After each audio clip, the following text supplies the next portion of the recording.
Hey aspiring artists, what's up? Welcome to another video. This time I will do a review of the brushes that I currently use for watercolor. I'll quickly go over all of them, give you a rundown and show you what they look like, and then I'll conclude and actually explain which one I think is the best that you need, because you don't really need more than maybe one or two. So this is from my experience, and because I'm just starting out, I really try to experiment with a lot of brushes. So I have many different types here.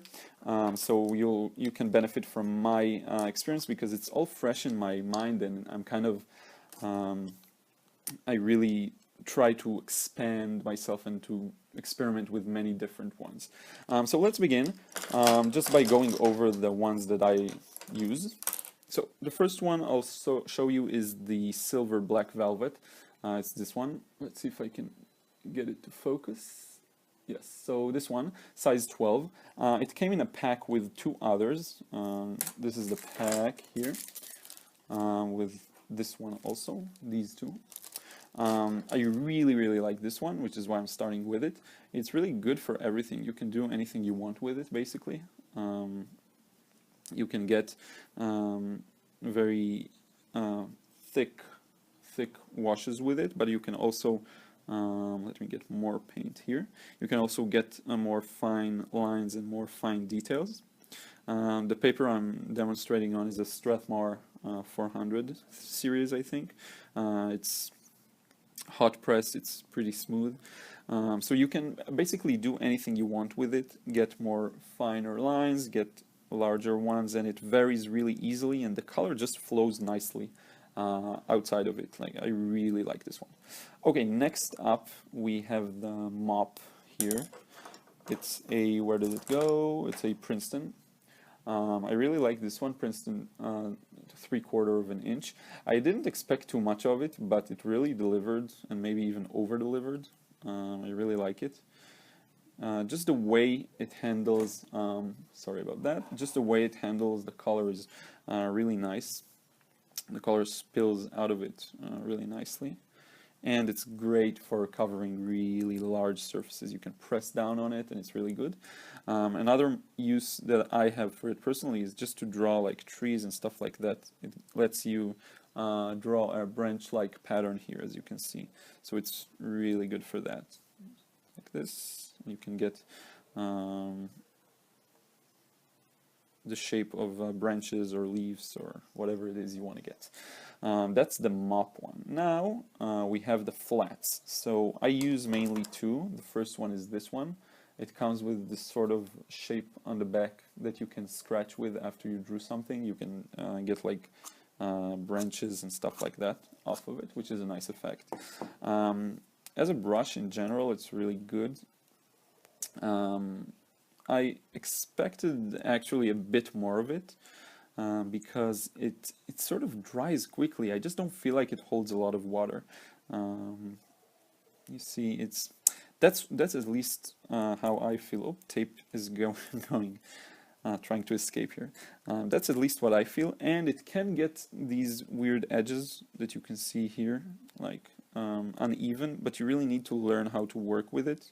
So if you learn how to work with it, it's pretty good, I'll say. And even though it's flat and pretty large, it's size 16, it says. Martol, I don't know what that brand is.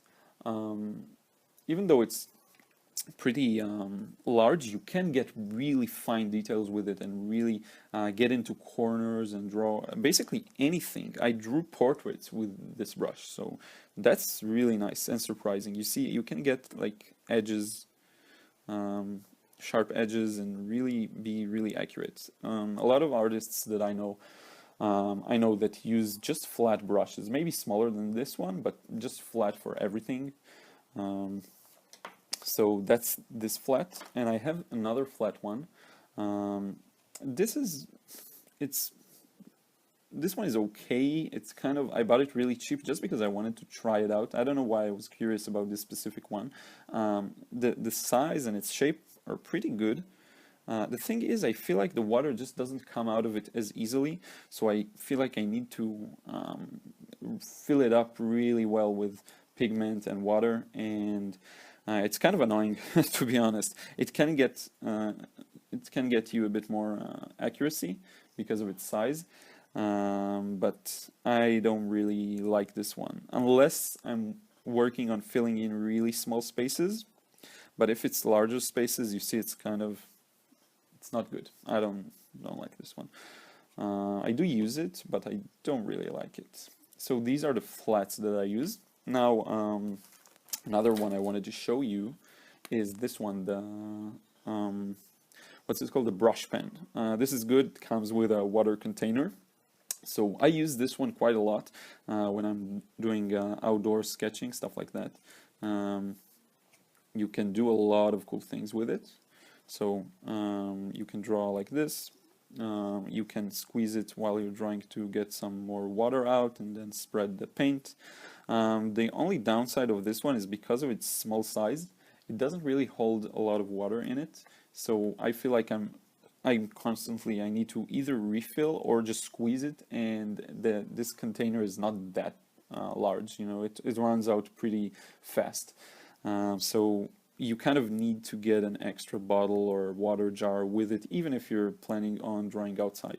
What it is good for is really fine details and accuracy. So I do use it just indoors as I use my other brushes, but I do make sure to actually dip it in water. I don't use the container as much, just when I take it outside. When I'm drawing inside with it, I just use the regular water jar or something like that. But as you can see, let me just get a little more. The last video I uploaded for the watercolor painting of the barn, so I make a lot of use of this one for the finer details, for getting in the sharp edges of the roof, stuff like that. So it's really good. I really like this one. That's mainly it for the brushes, but there are a few more that I use, and I'll show them to you now. I use an acrylic brush. This one, I don't even know this brand, it's size 10.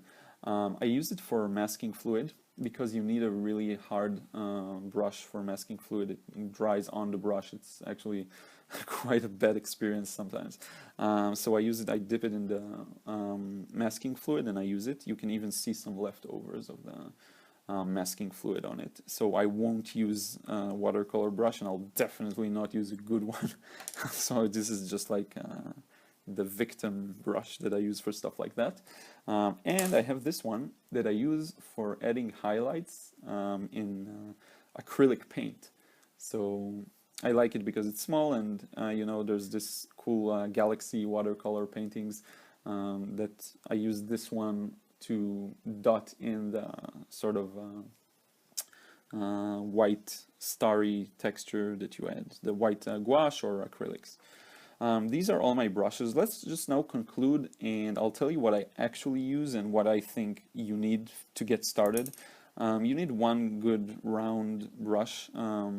This is not really round because it has a tip, but I think you can do anything with this one. This is a size 12. You may want to get a 10 if you plan to use it in a more versatile way, and you don't have a smaller one.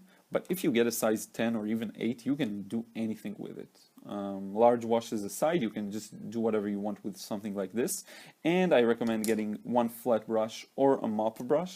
I think a flat one is better because flat one lets you get more accuracy and also covers large surfaces, while a mop brush doesn't really give you the accuracy. It gives you a nice tree-like texture and covers large spaces, but you don't get accuracy with it. So I think a flat one is better.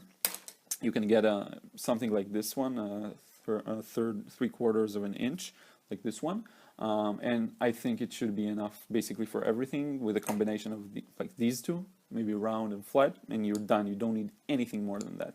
A lot of people use just a flat brush, and you can do anything with a flat brush as well. So you can consider just getting a flat brush to start with. I recommend one of each maybe. And finally, if you want to draw and paint outdoors, then yes, definitely get a brush pen. It's really good for that. It's good to practice this. outdoors and plein air, whatever you want to call it. So that's it. Just to conclude, it's just one flat, one round. That's all you really need. I recommend that if you have money and time to experiment with a lot of types, to find the ones that you really like, because it will pay itself back in the future when you actually have a brush that you like. So that's it. Let me know in a comment below what kind of brushes you like to use, which one is your favorite, maybe even specific brands, feel free to. I'm not affiliated with any of these brushes, of course. I'm just giving it to you as it is, what I'm using. So let me know what you think. Friends, thank you so much for watching. I hope you enjoyed this video and it helped you, and you know what brushes you want to go out there and get. If you want to see stuff that you don't see here, that like I don't show here, behind the scenes, pictures of my brush set, stuff like that, do check out my Instagram and especially Snapchat. I'll link them all here. And until the next time, take care, and I'll see you soon.